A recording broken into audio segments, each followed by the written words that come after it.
नमस्कार दोस्तों, आप देख रहे हैं मिशन ब्रीफ और आज हम बात करने वाले हैं एक ऐसे कदम की जो भारतीय वायुसेना की ताकत को अगले स्तर पर ले जा सकता है।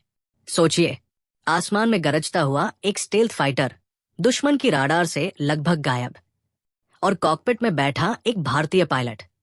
दोस्तों, ये सपना अब हकीकत के करीब आ रहा है।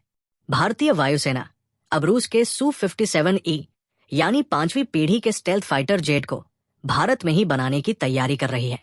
और ये जेट्स कहाँ बनेंगे? जी हाँ, नासिक की मशहूर हिंदुस्तान एरोनॉटिक्स लिमिटेड फैक्ट्री में। वही जगह जहां दशकों पहले MiG-21 और फिर सैकड़ों सुखोई 30 बनाए गए थे। अब जरा सोचिए, वही नासिक जहां पहले सोवियत जेट्स असेंबल होते थे, अब दुनिया के सबसे एडवांस स्टेल्थ फाइटर्स की जन्मस्थली बन सकता है।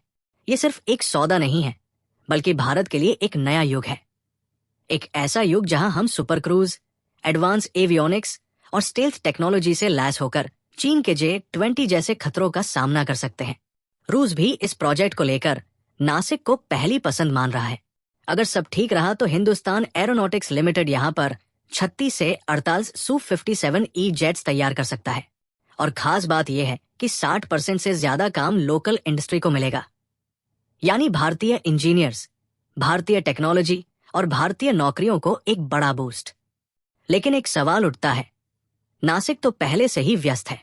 वहां पर तेजस मार्क 1 का प्रोडक्शन जोरों पर है और आने वाले सालों में HTT फॉर ट्रेनर भी बनने वाले हैं। तो क्या Su-57E की डील हमारे इंडिजिनस प्रोजेक्ट AMCA को प्रभावित करेगी? दोस्तों, यहां सबसे दिलचस्प बात यह है कि नहीं, AMCA का प्रोटोटाइप और टेस्टिंग बेंगलुरु में चलेगा, जबकि नासिक Su-57E की असेंबली और प्रोडक्शन पर फोकस करेगा। यानी दोनों ट्रैक्स समानांतर चलेंगे। टाइमलाइन भी बिल्कुल फिट बैठती है।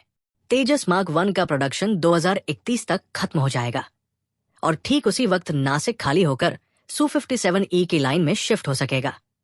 और फिर 2034 से AMCA का सीरियल प्रोडक्शन भी शुरू हो जाएगा। दोस्तों, इसे कहते हैं मॉड्यूलर एवोल्यूशन। भारत अब सिर्फ फाइटर जेट्स खरीदने वाला देश नहीं रहेगा, बल्कि स्टेल्थ जेट्स बनाने वाला देश बनेगा। और यही है गेम चेंजर।